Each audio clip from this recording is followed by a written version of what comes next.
Nah, misi ini ya pandangan-pandangan beliau tentang kelautan ini yang membawa saya, oh cocok ini kalau beliau bisa mimpin berarti akan membackup betul ini Pak tentang perikanan dan kelautan ini.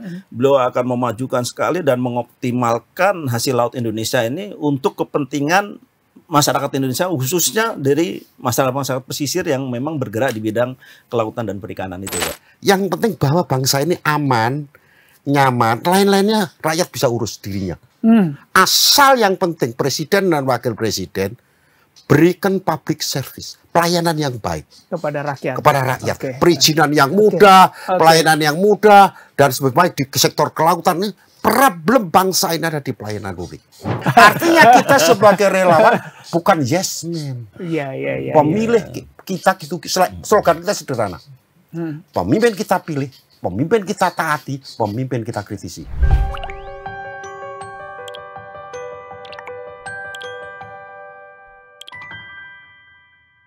Tribuners, salam sehat untuk kita semua. Assalamualaikum warahmatullahi wabarakatuh. Salam sejahtera. Om Swastiastu, Namo Buddhaya, salam kebajikan.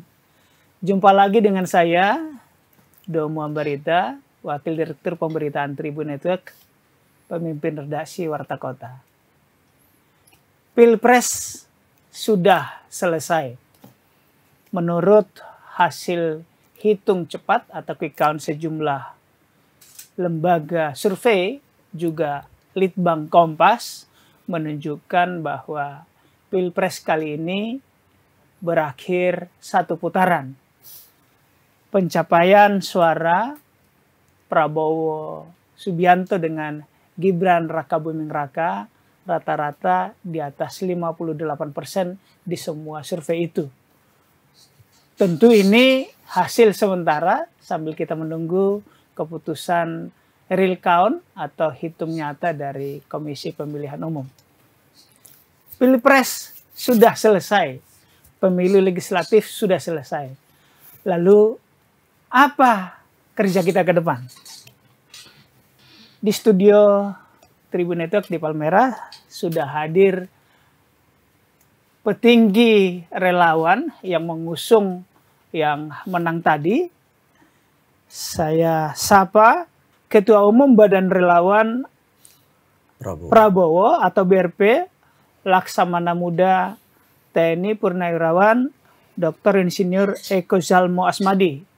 Assalamualaikum Pak Eko. Waalaikumsalam warahmatullahi wabarakatuh. Salam sehat Pak. Alhamdulillah sehat selalu Pak. Beliau tentu di TNI Angkatan Laut dan pernah menjadi direktur di BAIS, Badan Intelijen Strategis TNI. Kemudian juga Direktur Jenderal Pengawasan Sumber Daya Kelautan dan Perikanan di Kementerian Perikanan zamannya Ibu Susi yang tenggelamkan, ya. Dan sekarang Pak Eko di staf ahli di bidang kelautan dan perikanan, Menteri Pertahanan. Nanti kita akan bincang-bincang Pak Eko. Terima kasih Pak. Saya perkenalkan narasumber kedua, Ketua Umum Rumah Kreasi Indonesia. Ini juga relawan Prabowo Gibran, tapi beliau juga pendiri Gibran Center. Pak Kris Budiarjo. Selamat siang Bapak. Selamat siang. Bagaimana kabar? Baik, sehat. Orang menang itu ketawa aja enak. Kalau kita nonton bola menang, seneng. Hore, ketawa. Silakan tertawa. Tawa enak. Orang menang. Orang menang ya. Ya kita dukung menang, mau nonton bola, bulu tangkis, apalagi Pilpres. Itu ketawanya enak. Asal jangan menang orang ngasoraki. Nggak boleh Pak itu Pak. Nggak boleh sombong. Nggak boleh sombong. Tapi senang tuh pajak. Masa menang sedih kan enggak. Kita kan udah mulai dari awal senang terus. Ya kan?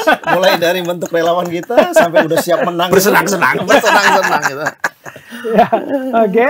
Pak Kris ini juga Ketua Umum Federasi Pelaku Usaha dan Perikanan Indonesia. Lo dua-duanya di bidang perikanan. Betul Pak. Ya, pendirinya beliau juga. Kami kebetulan waktu itu yang itunya, foundersnya lah. Oke, baik. Saya mulai dari Pak Eko. Ini sudah selesai Pilpres Pak Eko. Betul, sudah selesai. Saya agak menohok dulu. Oh. Tempo hari banyak relawan setelah, ya tentu saja setelah berkeringat di masa-masa Pilpres lalu menagih janji.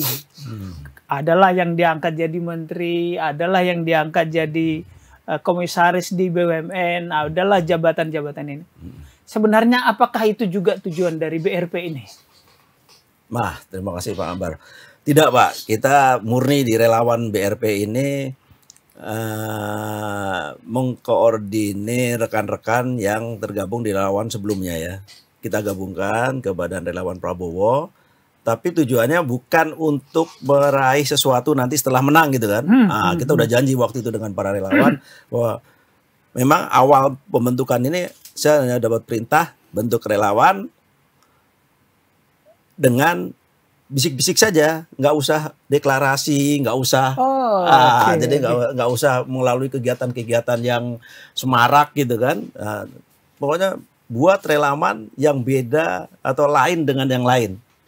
Dengan yang lain itu maksudnya kita buat relawan dengan kerja apa sih menghadapi pemilu itu? Pertama harus sosialisasi tentang pemilu, kemudian kita sosialisasi programnya daripada Bapak calon presiden kita, kemudian setelah ada calon, udah jadi pasangan gitu kan, itu apa jadi dikerjakan, tahapan-tahapan itu kita lakukan, terus kemudian memang tugas utamanya dari kita anak-anak itu udah Pak, kita penting kerja dulu. Nanti setelah saya pemilu Bapak menang kita senang semuanya. Makanya dari awal Pak ya kita bentuk kita bersenang-senang sudah, joget aja terus buat lagu terus gitu Pak.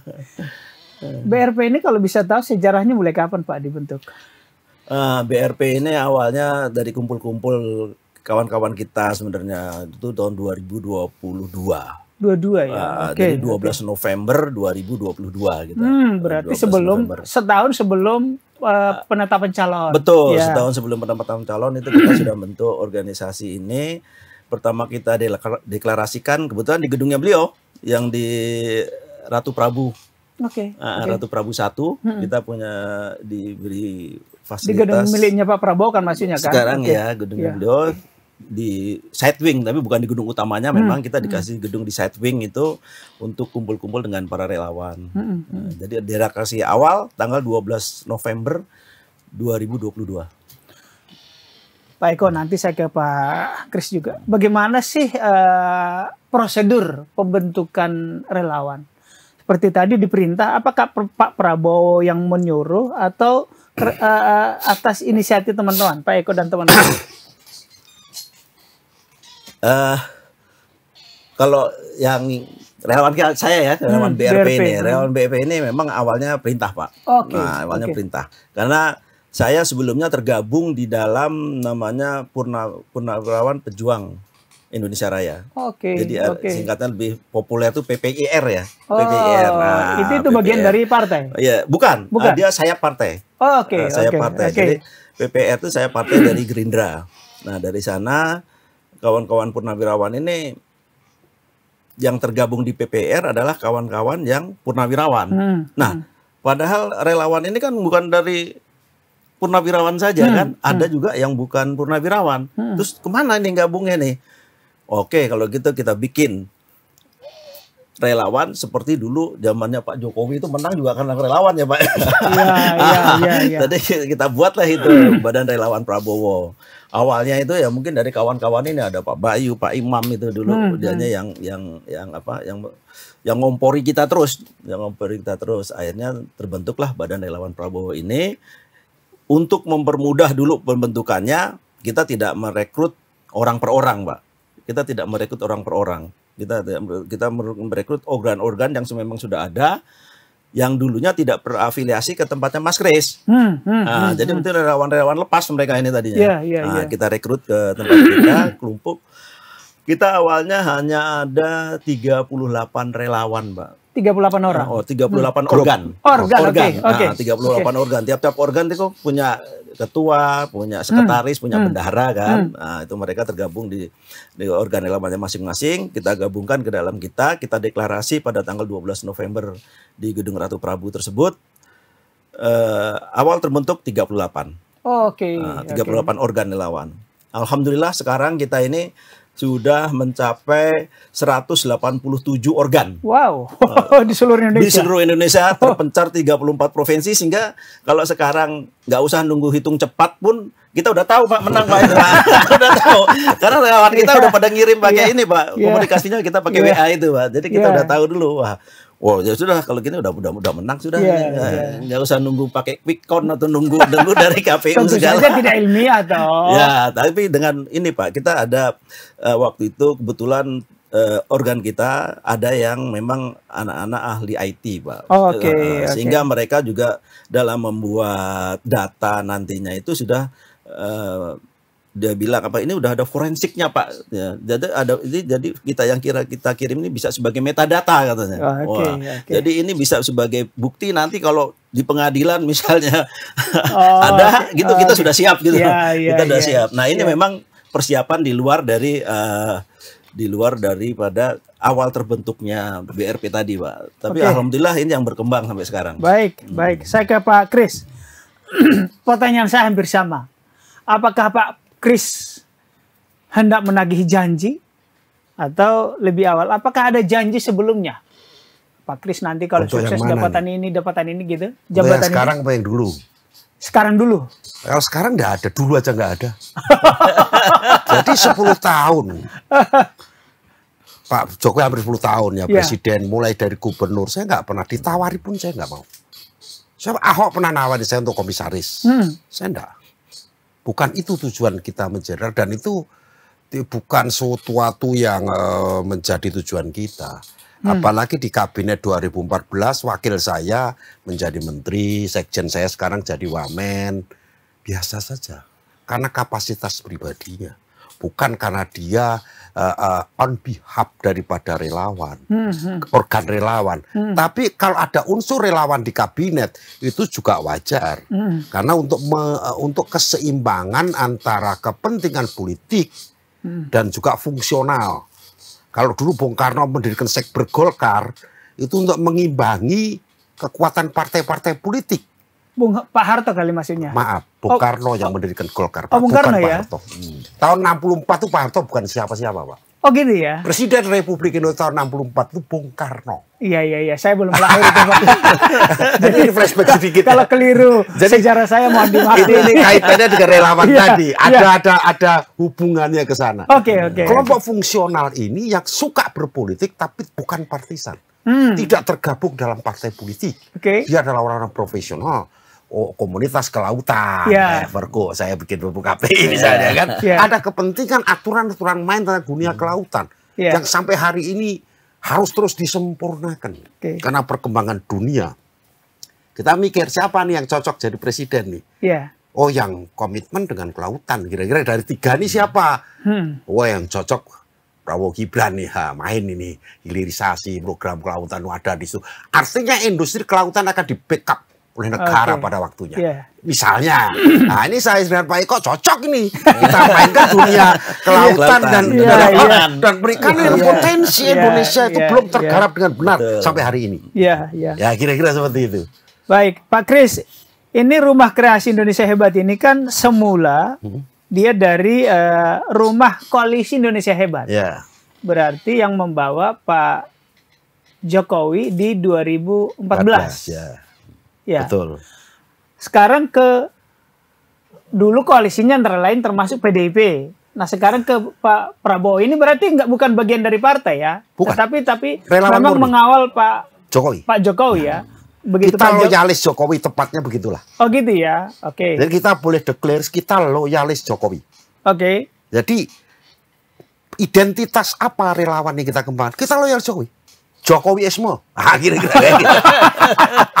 Ekonomi Jokowinomik misalnya, itu kita mainkan dari dulu sampai hari ini sama. Saya kembali ke situ supaya ini clear. Bapak-bapak ini membuat relawan-relawan bukan tujuan untuk menagih jabatan, menagih janji. Oh janji cake.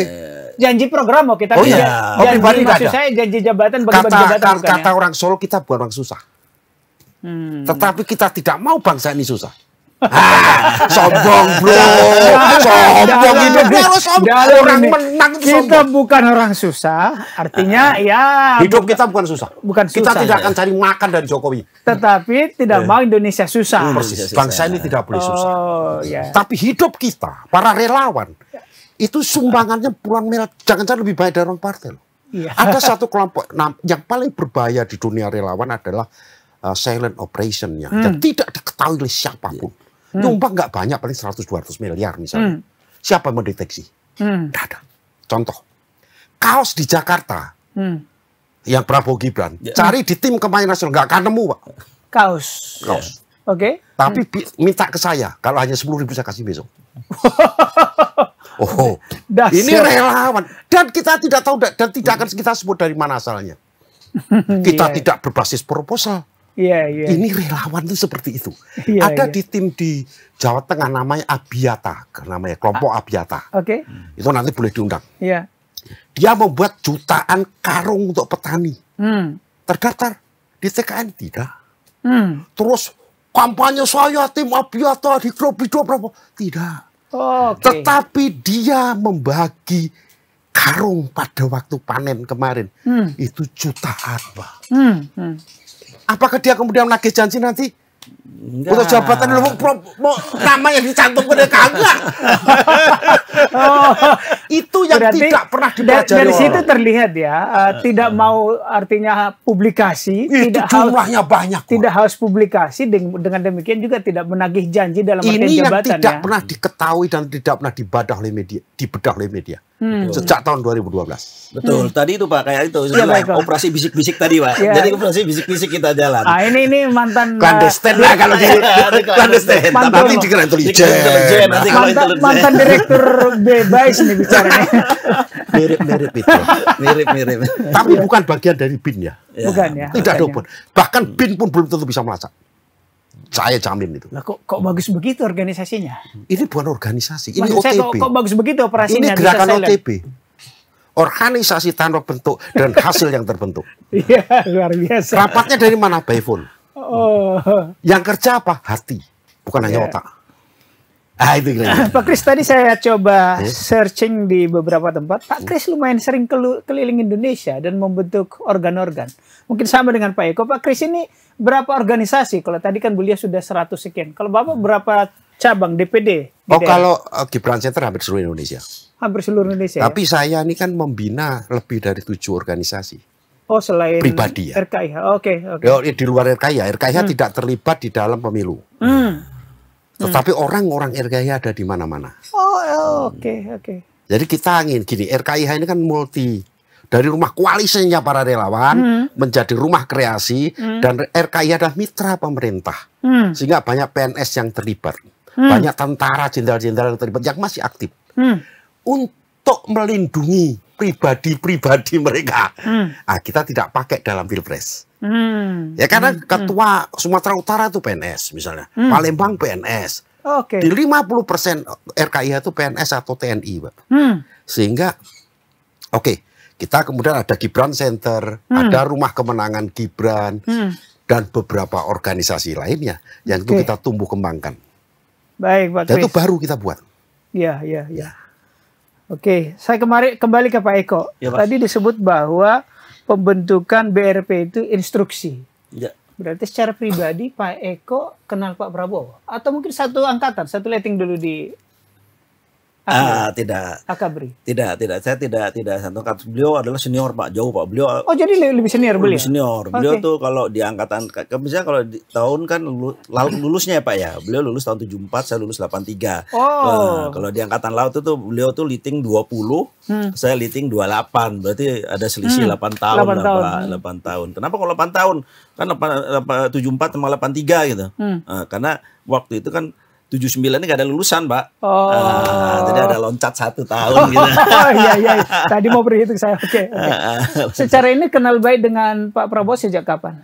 Kami saya terutama kenal baik dengan beliau setelah saya pensiun dari Kementerian Kelautan, Pak. Kebetulan saya bekerja dengan beliau di salah satu perusahaannya beliau. Begitu pensiun, saya bisa bekerja di salah satu perusahaannya beliau, dan beliau mempercayakan untuk kegiatan kelautan dan perikanan, kegiatan itu kepada saya. Oh, setelah pensiun ya? Setelah pensiun, Pak. Bukan waktu di kesatuan ya? Bukan, kalau yang di kesatuan itu ada yang pembinanya BRP ini. Oh, oke. Pak Eko, mengapa Bapak mantap untuk membentuk atau memimpin relawan yang mendukung Pak Prabowo Gibran? Itu bagus ini pertanyaan. Maksud bagus saya, nih, Pak, ya. Kenapa? Apakah visi misinya sudah cocok dengan Bapak? Betul. Itu yang pertama kami ngelihat karena saya bekerja di beliau, pertama perintah beliau waktu itu kita di badan usaha ini kan visinya sangat positif sekali, Pak. Di kelautan itu sebenarnya hanya ada 3 tiang. 3 tiang yang paling utama. Pertama, tiang kedaulatan, sovereignty. Kedua, tiang kesejahteraan, prosperity. Yang ketiga adalah tiang keberlanjutan, sustainability. Hanya ada 3 ini sebenarnya. Nah, beliau sangat concern juga, Pak, di bidang prosperity dan sustainability-nya. Keberlanjutan. Karena kedaulatan kita sudah berdaulat negara kita. Hanya memang untuk menuju 2 ini harus dikawal ketat kedaulatan ini supaya kelautan kita tidak dimasuki oleh kapal-kapal asing tadi, Pak. Dan ini sudah dirintis ini oleh Bu Susi dulu untuk kapal-kapal asing itu tidak masuk. Akhirnya kan tinggal 2 ini sebenarnya. Nah, kenapa 2 ini? Sebenarnya waktu Pak Jokowi yang kedua ya, Pak, ya, waktu itu ada kementerian kita Pak Edi itu udah mulai itu dia mulai akan mensejahterakan nelayan-nelayan ini, Pak, terutama untuk pesisir ya, untuk pesisir. Dan itu concern sekali, Pak. Waktu itu beliau juga coba jangan ada lagi tuh nelayan yang sewa perahu, terus yang miskin itu, miskin karena rata-rata mereka nelayan itu rumahnya kan bukan rumah yang bisa digadaikan atau rumah yang bisa buat jaminan ya, nggak bisa. Nggak bisa itu rumahnya. Ini kan sangat berarti mereka memang di bawah sekali di garis kemiskinan. Nah, misi ini ya pandangan-pandangan beliau tentang kelautan ini yang membawa saya, cocok ini kalau beliau bisa mimpin berarti akan membackup betul ini, Pak, tentang perikanan dan kelautan ini. Beliau akan memajukan sekali dan mengoptimalkan hasil laut Indonesia ini untuk kepentingan masyarakat Indonesia, khususnya dari masyarakat pesisir yang memang bergerak di bidang kelautan dan perikanan itu, Pak. Iya. Baik, di ketahanan, kedaulatan, dan keberlanjutan, kesejahteraan di bidang kelautan tadi, Pak, ya. Ya. Pak Eko sebagai juga yang pernah berjabat di zamannya Ibu Susi, kita mengenal dengan tenggelamkan yang sangat terkenal itu, ya kan? Apa yang baik menurut Pak Eko dari Ibu Susi yang akan Pak Eko barangkali kalau nanti diminta Pak Prabowo ditawarkan di program berikutnya? Yang sangat baik dari beliau adalah tadi Pak, yang pertama tadi untuk kedaulatan. Beliau memang betul-betul menegakkan kedaulatan betul. Padahal kita tahu bahwa untuk menegakkan kedaulatan di laut itu bukan hanya peran dari KKP saja kan, peran dari ada angkatan laut, ada di situ Bakamla, ada di situ yang masing-masing yang ada 13 stakeholder itu di sana. Nah, ini masif sekali itu, Pak, untuk kedaulatan. Memang pada waktu Ibu Susi menjadi menteri, PNBP kita jadi merosot kan, Pak? Karena betul-betul kita concern untuk bahwa laut kita ini adalah laut bangsa Indonesia yang akan dikelola semaksimal untuk Indonesia. Belum sempat beliau menuju kepada yang prosperity, selesai periodenya. Nah, harusnya periode yang kedua kemarin Pak Jokowi kemarin itu, Pak, kita menuju kepada prosperity ya. Nah, tapi belum sempat juga menteri kita ada masalah. Ada masalah. Nah, betul sekarang ini Pak Menteri yang baru ini juga tujuannya ke sana, Pak. Tapi mungkin kita sekarang ini belum melihat secara masif ya, Pak, ya, area yang ke sana ini. Masih lambat sekali. Kita tahu beliau membuat program yang namanya itu perikanan terukur, penangkapan ikan terukur ini. Nah, tapi hanya dalam wacana terus, Pak, ini, Pak. Sampai keputusan presiden pun sudah terbit. Terus kemudian didukung dengan yang lain, tapi belum bisa berjalan. Nah, ini memang mungkin karena kajian awalnya yang kurang ya, Pak, ya. Kita sehingga belum berjalan ke sana. Harapan saya ini dengan Bapak Prabowo dan Mas Gibran ini jadi di sana, di mana beliau akan hilirisasi. Mudah-mudahan ini semakin masif Pak nanti untuk kemajuan di bidang kelautan dan perikanan. Oke, saya masih mendalami tentang prosperity, meningkatkan kesejahteraan nelayan. Apa kira-kira yang Bapak tawarkan nanti ke Pak Prabowo bagaimana meningkatkan? Kita tahu luas Indonesia itu kebanyakan laut dibandingkan daratan ya kan. Perikanan kita kaya. Betul. Orang sampai di Laut Cina sana nelayan-nelayan Cina datang. Di Miangas nelayan-nelayan Filipina dan seterusnya. Apa kira-kira yang Bapak mau tawarkan ke Pak Prabowo supaya bisa meningkatkan tadi kayak nelayan ini rumahnya bisa dong. Kalau anaknya mau sekolah bisa ya kalau perlu mau buka usaha bisa jaminan dong gitu. Memang itu saling terkait ya Pak. Dengan programnya Pak Prabowo kemarin saling terkait. Yang pertama beliau akan memberikan makan siang dan susu gratis. Ini sudah suatu hal yang paling positif buat nelayan Pak. Karena anak-anak mereka rata-rata itu sejak kecil udah bantu Pak. Bantu orang tua itu mereka bantu kerja. Sehingga kapan dia mau sekolah. Nah harapannya dengan itu kan orang tuanya sudah agak berkurang nih.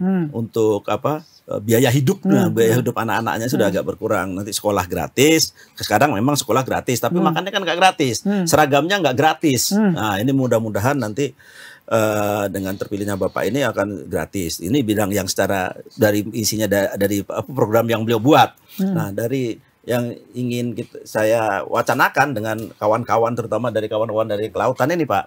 Tentunya meningkatkan yang awal itu adalah meningkatkan pengusaha perikanan kita untuk mengoptimalkan laut ini semaksimal mungkin untuk agar PNBP negara ini meningkat pertama itu pasti.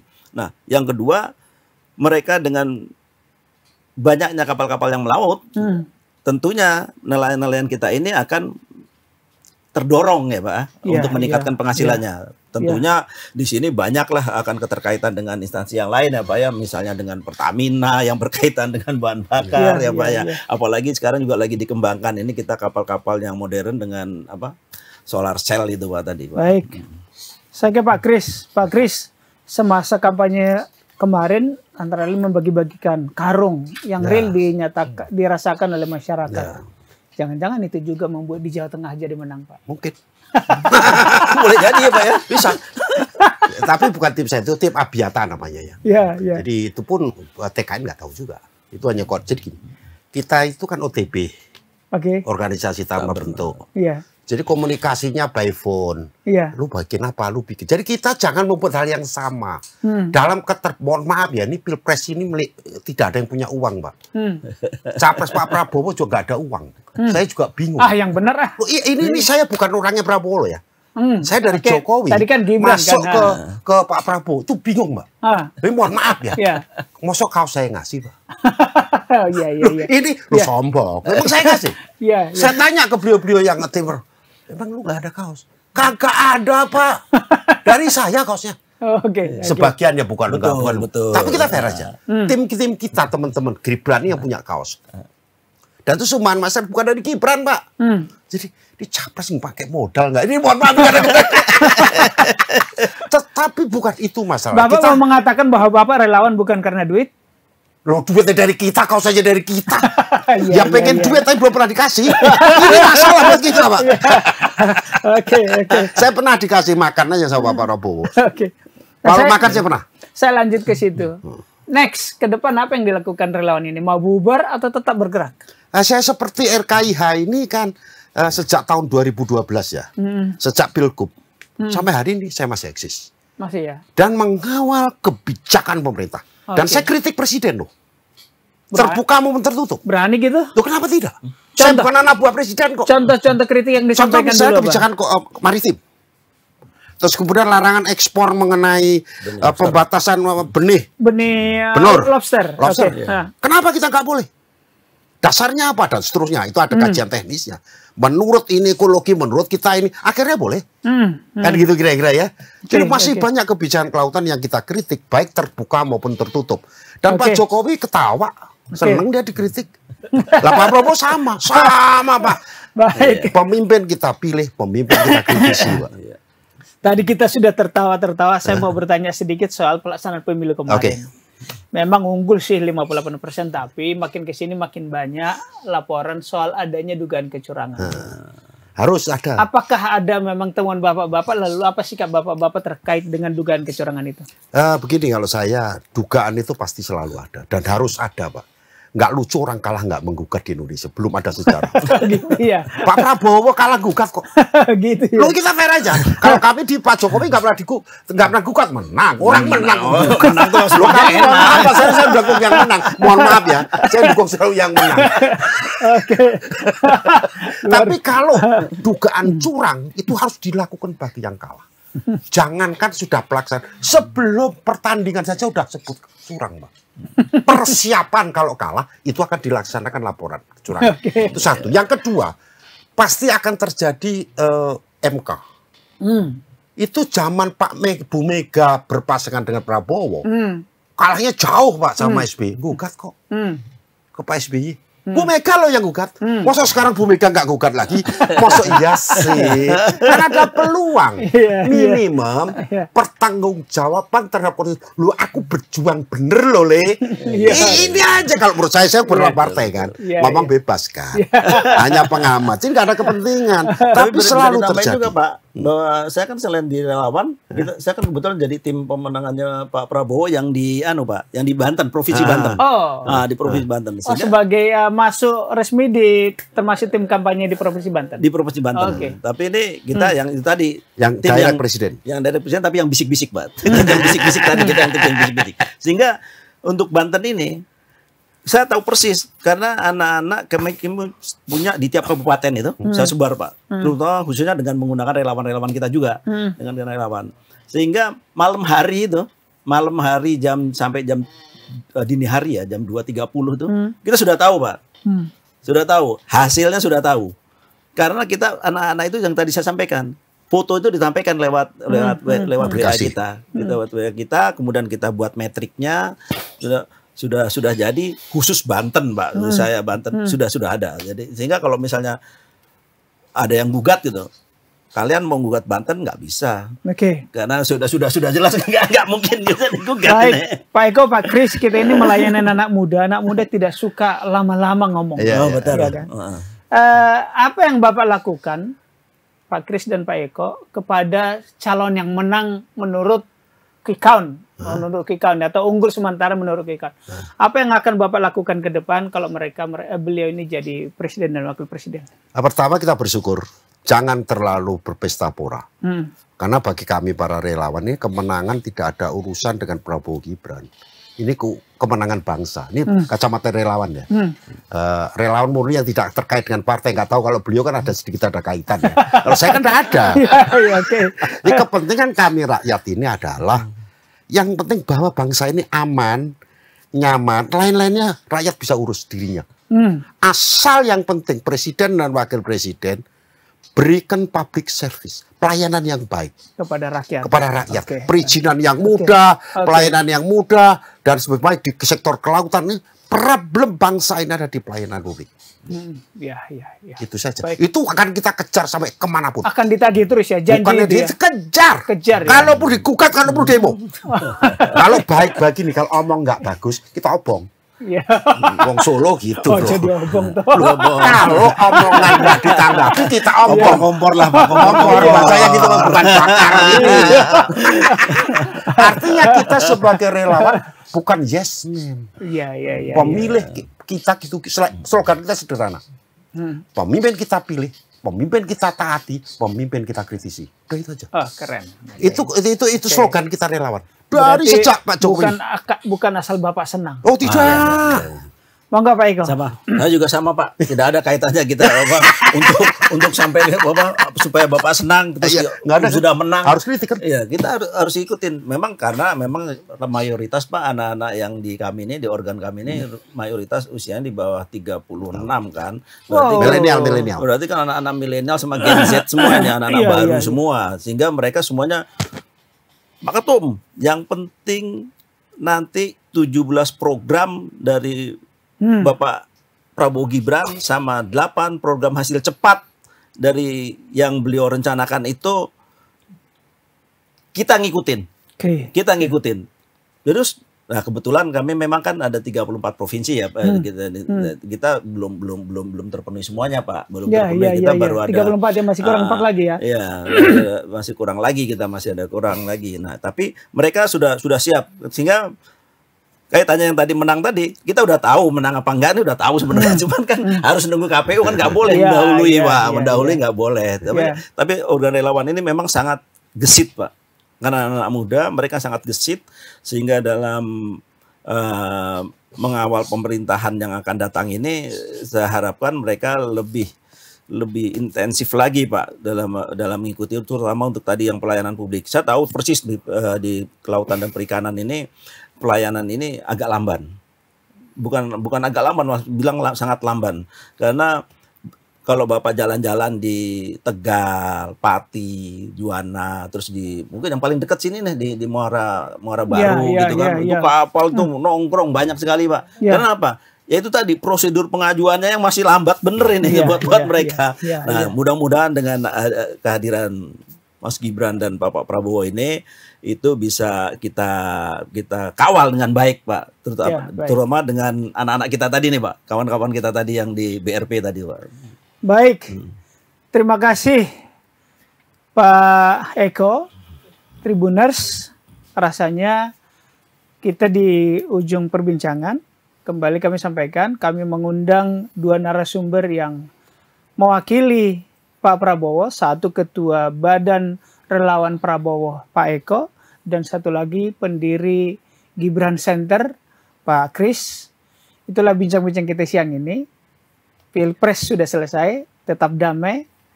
Giliran kita menagih, mengawal, dan mengkritisi siapapun presiden yang sementara ini menurut hitungan cepat adalah Pak Prabowo dengan Gibran. Terima kasih Tribuners, terima kasih narasumber kami yang hadir. Assalamualaikum warahmatullahi wabarakatuh. Terima kasih Pak Eko, Pak Kris. Saya Domo Barita pamit undur diri.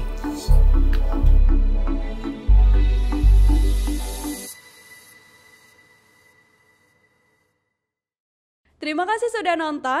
Jangan lupa like, subscribe, dan share ya.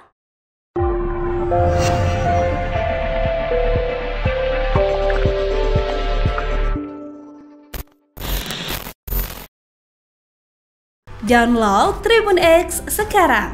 Menghadirkan lokal menjadi Indonesia.